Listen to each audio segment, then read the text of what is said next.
1,000 years ago, Vikings dominated northern Europe.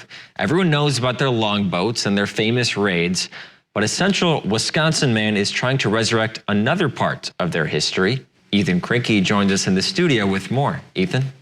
Dan, Eric Bestel has a studio full of instruments you've likely never heard of, and he's on a mission to answer one question: what did Viking music really sound like?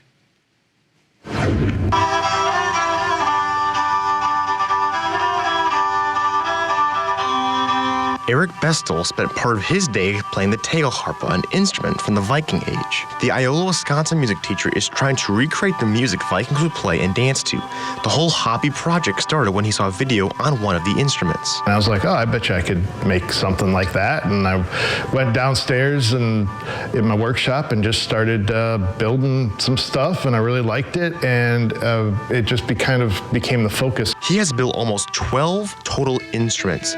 They range from fiddle and string instruments to horns. The only record of what the music was is an Arabic text describing the music as the barking of dogs. We know nothing about their actual music. Like, they didn't write anything down. There's not going to be like a magic Viking songbook that somebody's going to find, because that's just not the tradition that it came from. Eric's method involves first researching the earliest Scandinavian folklore songs and some early medieval songs. Then he tries to find how they may have connected and influenced each other. The music was being played before orchestras and tuning were standardized in music.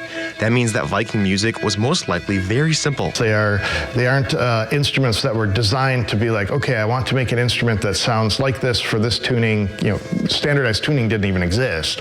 So like, it was a lot of like, somebody made something that sounded cool, and then we wrote songs around it, and then somebody else saw that instrument and like made something that looks kind of like it. Eric described the music as being very earthy and simple. The Vikings probably liked the sound from an instrument and then decided to make simple variations.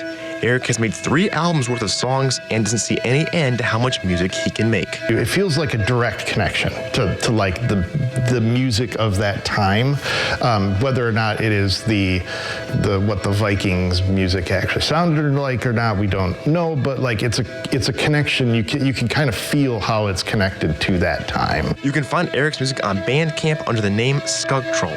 Reporting in Iola from Newswatch 12, I'm Ethan Krinke.